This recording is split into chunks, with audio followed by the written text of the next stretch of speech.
여러분들 신앙생활 할 때 지금까지 여러분들은 누가 가장 큰 본을 보였어요? 아, 네, 저 사람 그분 보면서 내가 여기까지 왔어. 그분이 내 신앙생활의 본이야. 신앙생활을 우리가 그냥 무턱대고 하는 건 아니지 않습니까? 그분의 그러한 모습들을 보면서 이렇게 닮아야지, 내가 이것은 좀 부족하잖아 하면서 그렇게 좋은 롤모델, 신앙의 샘플, 그런 분들이 누구 있습니까? 그분이 누구든 간에 꼭 이런 특징을 가졌으면 좋겠습니다. 나침반 같은 특징. 나침반, 이것은 방향을 분명히 정하는 거예요. 어디가 북쪽인지 분명히 일러주고 있는 것입니다. 동서남북을 이 나침반을 통해서 알게 되는 것이에요. 그래서 그가 이제 본을 보여주는데 일관적인, 하루는 이랬다가 하루는 저랬다가 동쪽, 서쪽, 남쪽, 북쪽, 뭐 어디를 종잡을 수 없는 그런 걸음을 왜 따라가겠어요? 망하려고? 아니잖아요. 견고한 사람, 방향이 분명한 사람, 심지가 분명한 사람, 그런 사람이 우리의 모델이 되어야 하고요, 우리 또한 그런 자들이 되어야 하는 것입니다. 1절에 보니 이렇게 안타까운 이야기가 있습니다. 1절, 로밤의 나라가 견고하고 세력이 강해지매 그가 여호와의 율법을 버리니 온 이스라엘이 본받은지라. 아니, 지도자인데, 왕인데, 솔로몬의 아들인데, 이 놀라운 그 왕권을 이제 부여받은 자인데 좀 나라가 제대로 이제 뭐 자리 잡는 것 같아요.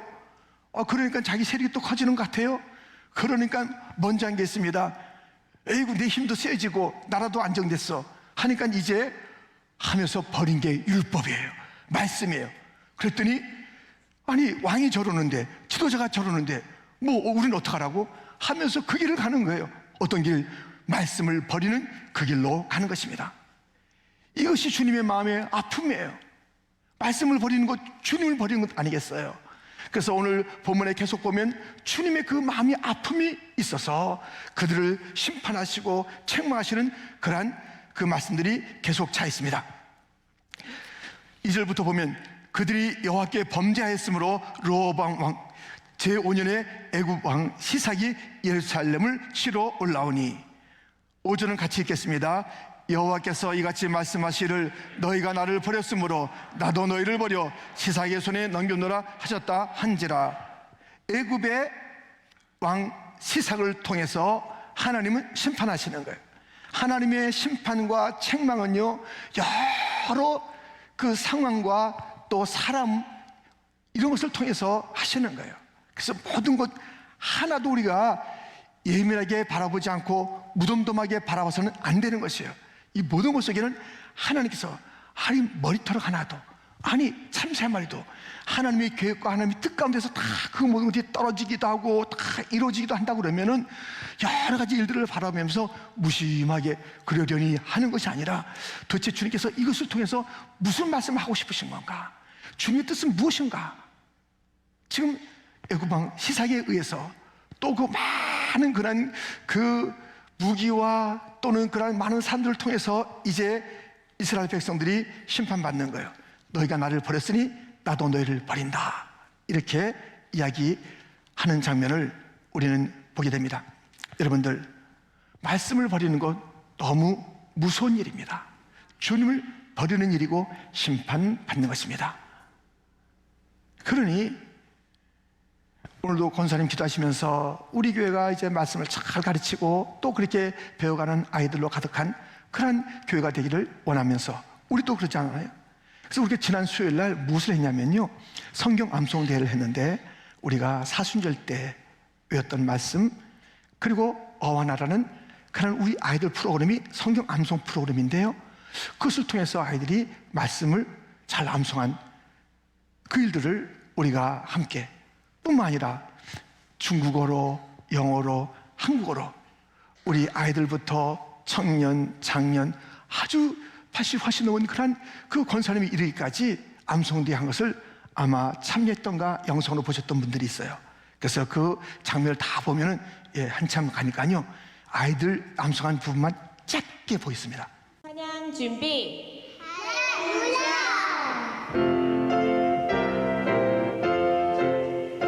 그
Genesis 22, verse 1.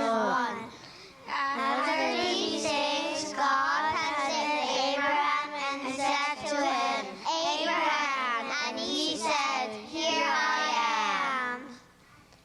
Second Timothy 1, verse 5.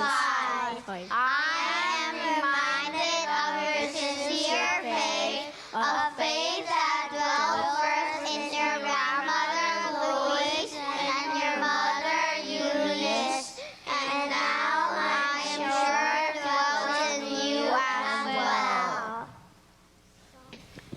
Psalm 145, verse 4. One generation shall command your works to another, and shall declare your mighty acts.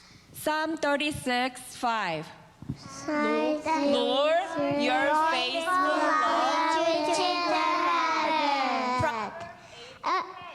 The name of the Lord is a strong tower. Psalm 105, 8. He forever. 대단하죠? 우리 아이들. 물론 이 아이들이 더 길게 또 각 학년 부서별로도 했고요. 그다음에 우리 어른들 또 이제 다민족의 그 언어로서 했던 그런 전체 암송 대회가 참 있었습니다. 너무 감사하지요. 이 말씀이 있는 부서, 말씀 있는 교회, 말씀 있는 가정을 만들어 주신 우리 교사 선생님들과 또 학부모님께 감사를 드립니다. 이 말씀을 우리가 이 말씀, 영원한 말씀, 이 말씀을 그렇게 강조하고 가르치고 암송하고 묵상하고 이 말씀대로 사는 법을 가르쳐 주는 것. 오늘 르호보암이 그 일을 버렸더니 이스라엘 백성도 다 버려지게 되고 주님께서 물론 그들이 이거 안 되겠구나 하면서 돌이키는 장면이 오늘 본문에 읽은 대로 나옵니다. 이러면 안 되겠구나 할 때 주님께서 그 심판을 조금 완화시켜 줍니다. 다 완화시키잖아요. 너희가 이렇게 했는데 내가 다 심판하진 않겠다, 다 멸하진 않겠다 하면서 그것을 완화시켜 주지만은 완전히 거기서 다 돌이키는 그 일들이 있기 전에 주님께서는 그 심판을 계속 보내고 있는 장면을 오늘 본문에 보게 됩니다. 여러분들, 이제 우리는 이렇게 그 흔들리는 르호보암 같이 방향도 없는 것 같이 살아가는 지도자가, 교사가, 부모가 있다면 얼마나 그 가정과 그 교회가 정말 비참하겠습니까? 교회가 말씀이 남는 게 없어. 교회 생활, 교육부 지나고 났는데 말씀을 담아둔 게 없어요. 말씀이 하나도 기억이 안 나. 교회 생활 오래 했는데 다른 건 몰라도 이 말씀은 분명히 그 가슴, 그 삶에서 참으로 이 말씀이 방향을 정해줘야 될 텐데 그것이 없다면 되겠습니까? 오늘 보면은 이렇게 이 말씀을 버린 일로부터 시작해서 전개되면서 심판을 좀 완화시켜 주지만 이제 이 두 가지 완전히 다른 그 모습을, 그런 삶의 방식을 일러주고 있습니다. 두 가지 삶의 방식. 그 하나는 세력을 굳게 하는 것입니다. 이게 무슨 말씀이냐면 13절 말씀을 보니 르호보암 왕은 예루살렘에서 스스로 세력을 굳게 하여 다스리니라. 여전히 그 세력, 이 땅의 어떤 그런 힘, 그 파워, 자기 자신 중심의 그런 일들을 계속 펼치는 거예요. 그렇게 해서 백성들을 도탄에 빠지게 했는데, 그래서 하나님의 심판을 갖다 받게 됐는데, 조금 하나님께서 완화시켜 줄까 했는데, 하나님 여전히 자기 스스로 자기의 세력을 굳게 하는 그런 르호보암의 모습을 보게 됩니다. 인생이 살면서요, 계속 이것이 자기 중심의 삶이 계속 도지는 거예요. 도지는 거예요. 이게 질병이에요, 질병. 자기 중심의 삶, 자기 고집의 삶, 자기 것을 굳게 함, 자기의, 자기의 판단, 자기의 경험, 하여튼 자기 중심이에요. 신앙생활 한다 하면서도 자기가 있어요, 자기가. 베드로는 어땠냐고요? 베드로는 이렇게 말했습니다. 마태복음 26장 33절 같이 읽겠습니다. 베드로가 대답하여 이르되 모두 주를 버릴지라도 나는 결코 버리지 않겠나이다. 다 뭐 저 친구들요, 그거 다 주를 버릴 거예요. 그런 일이 있어도 나는 안 버리겠습니다. 자기 중심, 자기 신앙을 자기 중심으로 해요. 자기 중심. 하여튼 이 자기 중심의 신앙생활은요, 자기 중심의 삶은요, 자기의 것을, 자기의 세력 갖다가 구축하는 사람이에요. 자기의 성을 쌓는 자들이에요. 자기 것만 밖에 모르는 자들이에요. 신앙생활 속에서도 가만 보면 하나님은 저 좀 두 번, 세 번째로 가 있으신 거예요. 자기를 잘 되게 하기 위해서 하나님이 존재하셔야 되는 것이고요. 이게 좀 자기의 시간대로 잘 안 되면 불평해요. 원망해요. 하나님 이게 무엇입니까? 왜 이러십니까? 하면서 그냥 볼멘 그런 소리를 하는 거예요. 자기 중심의 신앙. 베드로도 자기 중심의 신앙. 이 자기 중심의 신앙, 자기의 것을 쌓는, 스스로의 것을 갖다가 관심 갖고 자기 자신이 어떻게 되는가에 대한 것이 관심이고, 자기의 행복, 자기의 그 모든 것들을 그렇게 초점하는 그 인생들, 바로 오늘 세력을 굳게 한다. 그 삶이에요. 자기의 세력을 굳게 하는 삶입니다. 여러분들 이렇게 나쁜 본을 보이면서 살겠습니까? 베드로도 넘어지고 쓰러졌지 않습니까? 자기 중심에 나는 안 그럴 거예요. 자기 의를 가지고 신앙생활을 했단 말이죠. 그랬을 때 넘어지고 쓰러졌잖아요. 정말 우리는요, 이러한 그 역기능의 잘못된 본을 보였던 르호보암, 또 베드로도 다시 돌아왔습니다마는 한순간에는 한 시간 동안에는, 여러 시간 동안에는 이렇게 주님의 마음을 아프게 했던 그런 그 시간들이 있지 않았습니까? 이런 모습, 우리는 나침반처럼 견고하게 언제나 똑같은 방향을 보여야 되는 거예요. 어떠한 삶을 사시겠습니까? 매번 왔다 갔다 하는 그런 고장난 나침반, 반들이 어디로 가는지 이게 석연치 않은 그런 사람, 그게 아니라 딱 견고하게 본이 되는, 표본이 되는, 기준이 되는, 말씀이 기준이니 말씀 따라가면 우리의 방향이 분명할 것이고, 그 말씀을 따라가는 교사, 그 말씀을 따르는 부모, 그 말씀을 따르는 교회가 있을 때 다음 세대도 말씀 따라 가게 될 줄 믿습니다. 우리는 자기를 굳세게 하는 인생이 아니라, 우리의 방향이 내가 잘 되는 것을 향해서 나가는 방향이 아니라 말씀을 향한 방향으로 살아가는 그런 교회, 성도, 가정이 되기를 주님의 이름으로 축원드립니다. 자기의 스스로의 세력을 굳세게 하는 그런 인생관, 그런 삶이 있는가 하면 오늘 본문에 이렇게 나오고 있습니다. 마음을 굳게 하라. 14절 말씀을 같이 읽겠습니다. 르호보암이 악을 행하였으니 이는 그가 여호와를 구하는 마음을 굳게 하지 아니함이었더라. 마음을 굳게, 자기 스스로의 세력을 굳게 하는 인생이 아니라 마음을 굳게 하는, 마음을 견고케 하는 그런 인생을 살아야 하는 것입니다. 마음을 굳세게 한다. 왜 이런 굳게 해야 된다는 그런 이야기가 나오냐면, 이 마음이 굉장히 약하거든요. 마음이 상당히 이제 흔들 수가 있거든요. 이 마음을 굳게 하지 않으면 이 마음은 마귀의 놀이터가 되거든요. 내 부정적인 생각이 가득 찬 그것이 되거든요. 그래서 우리가 틈을 주지 말아야 돼요. 마음을 굳게 하는 삶을 살아야 된다. 에베소서 4장 27절에 보면 마귀에게 틈을 주지 말라, 그렇게 됐고요. 로마서 7장 8절에도 그런 말씀이 있어요. 그러나 죄가 기회를 타서 계명으로 말미암아 내 속에서 온갖 탐심을 이루었나니. 마귀에게 틈을 주는 거예요. 이 계명을 안다고 하는 자도 이 계명 때문에 마음이 또 마귀에게 틈을 주는 거예요. 이 무슨 말씀이냐면, 계명이 있는데도 불구하고 마귀에게 자기를 내어주는 것은 무엇이냐면, 이 말씀을 가지고 자기 의를, 바리새인들이 얼마나 말씀에 능통했다 하는 전문가들입니까?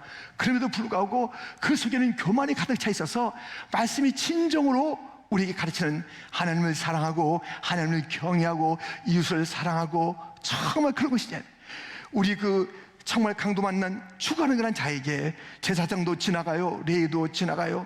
그러나 선한 사마리아인이 정말 그걸 갖다가 보살폈던 그런 것처럼 성경에 능통했던, 아마 예배가 바빴을지 몰라요. 서둘러 가느라고. 그런데 그 마음은 완악하기 짝이 없고 교만하기 짝이 없고 어설프기 짝이 없는 마음 있을 수 있다 이거예요. 말씀을 갖다가 안다 하는데도 그 말씀의 가장 중요한 그 말씀의 기본, 그 말씀의 정신, 말씀의 핵심을 갖다 놓치고 그 말씀을 겉으로만 갖고 있기 때문에 행동이 다르고 말이 다른 것이에요. 말씀을 많이 아는 것 같지만 결국 그 말씀을 역행하는 삶을 사는 일이 있으니 마귀에게 틈을 주지 말아라. 교만해지지 말아라. 낙심하지 말아라. 마음을 단단히 굳게 해라. 마음에는 상처가 있지 않습니까? 그렇기 때문에 이 상처를 갖다 그대로 두고 있으면 상처가 어디서 자꾸 쏟아져 나오게 돼 있는 거예요. 무슨 일을 할 때, 결정할 때, 관계 속에서 이 상처가 쏟아져 나오는 것이에요. 이 마음을 굳게 하라. 마음을 치유하라. 마음의 그 모든 더러운 것들을 다시 회복해라. 주님의 것으로 채워져라. 주님의 마음을 품어라. 빌립보서에 나오지 않습니까? 너희가 품어야 될 마음이 있다. 곧 그리스도의 예수의 마음이다. 그는 자기를 비웠다.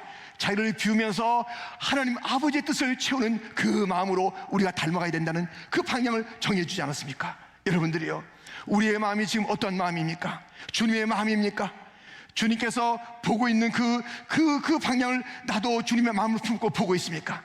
주님의 마음이 가는 곳에 나도 가고 있습니까? 오늘 찬양했어요. 날마다 주 예수와 함께 나의 마음이 주님을 닮아가고 주님을 따라가고 주님에게 초점 맞추는 그런 삶을 살고 있는 것입니까? 오늘도 여러분들 정말 이 새벽에 성공하셨어요? 잘하셨어요. 주님의 마음이 이 자리에 있는 줄 믿습니다. 이 자리에 나오신 것 주님의 마음을 쫓아 나오신 줄 믿습니다. 주님의 마음으로 채워지는 시간 되기를 축원합니다. 주님의 마음으로 굳센 자가 되기를 축원합니다. 흔들리지 마세요. 넘어지지 마세요. 마음을 빼앗기지 마세요. 다른 것들에 의해서 정말 가득 채워지는 어이없는 마음이 아니라 오늘 보니까는 주님을 구하는 마음으로, 말씀으로 이 마음이 채워져야 되는 거예요. 기도로 말씀이 채워진다. 말씀으로 마음이 채워져야 된다고 오늘 본문 우리에게 일러주고 있습니다. 여러분들, 우리의 마음은 지금 무엇으로 채워져 있습니까? 그래서 우리는 어디를 향해서 가고 있습니까? 우리의 마음이 항상 일정하게 어디를 향하고 있는 것입니까? 우리의 마음이 항상 이 세상의 나침반도 자기의 방향을 분명히 하는 것처럼 우리의 방향이 주님을 지향하는 마음이 되기를 주님의 이름으로 축원드립니다. 항상 일정히, 그 사람 볼 때마다 마음이 항상 주님이 가 있어야 되는 거예요. 오늘은 가야겠는 것 같고, 또 그냥 또 저녁에는 안 그런 것 같고, 또 변덕이 심한 것 같고, 또 무슨 마음인지 종잡을 수 없는 그런 것이 아니라 마음을 굳게 하라. 기도하는 마음이 그 마음이 되기를, 말씀을 채우는 마음이 그 마음이 되기를, 말씀에 순종하는 마음이 그 마음이 되기를. 오늘 본문에 우리 예수님께서 정말 그 빌립보서 2장에서 우리에게 일러준 대로 우리에게 보여줬던 그런 아름다운 표준을 가지고 죽기까지 복종했던 겸손한 마음을 가지고 승리하는 자가 되기를 주님의 이름으로 축원드립니다. 우리의 마음이 항상 어디를 지향하고 있는가? 지금 여러분의 마음은 어디를 향하고 있습니까? 붕붕 떠가고 있는 그런 마음입니까? 아니면 마귀에게 틈을 줘서 마귀가 들어와서 내 안에서 자꾸 부정적인 생각을 하게 하는 것입니까? 내가 이 자리에 앉아 있는데도 불구하고 여전히 걱정과 근심이 가득 차 있는 것 아닙니까? 말씀을 듣는 속에서도 그 말씀이 신뢰가 되고 그 말씀이 아멘 되는 것이 아니라 다른 그런 이 세상의 환경들 위해서 내가 마음이 눌려 있는 것은 아닙니까? 이러한 마음들이, 이러한 흔들리는 마음들이, 마귀의 틈을 준 그런 마음들이 물러가기를 주님의 이름으로 축원드립니다. 우리의 마음을 가득 찬 것은 주님의 마음이요, 항상 주님을 따라가는 마음이요, 주님의 그 형상을 본받는 그러한 마음이 되기를 주님의 이름으로 축원드립니다. 주여, 저의 마음이 주님의 마음이 되게 하여 주옵소서. 평화의 마음이 되게 하여 주옵소서. 사랑의 마음이 되게 하여 주옵소서. 믿음의 마음이 되게 하여 주옵소서. 먼저 용서하는 마음이 되게 하여 주옵소서. 예수님을 닮아가는 마음이 되게 하여 주옵소서. 마음이 굳은 자가 되게 하여 주시옵소서. 주여, 마음이 굳은 자가 되어야 돼. 무엇으로 굳는가? 말씀으로 가득 채워지는 거예요. 기도의 영으로 가득 채워지는 성령으로 충만한 그런 마음이 되어야지 우리는 흔들림 없는 삶을 살게 되는 것입니다. 마음을 어디에 두고 있습니까? 오늘 자기의 세력의 모든 것을 굳게 하는 그런 인생의 길을, 로아밥처럼 살았던 그런 길을 버리고 우리는 예수님처럼 그 방향을 하나님께 두고 그 방향에 항상 하나님의 마음을 지향하며, 그래서 그 마음이 온유하고 그 마음이 아름답고 향기로운 그런 마음이 되도록, 성경에 보면 얼마나 이 마음이 올곧은 자들이 있습니까? 얼마나 이 마음이 허탄 자들이 있습니까? 그것은 자기 중심의 삶이요, 주님 중심의 삶이 나뉘어지는 것인데, 주여, 나로 하여금 주님 중심의 마음을 갖고 살게 하여 주시옵소서. 그러한 온전한 마음의 주인공들이 다 되시를 주님의 이름으로 축원드립니다.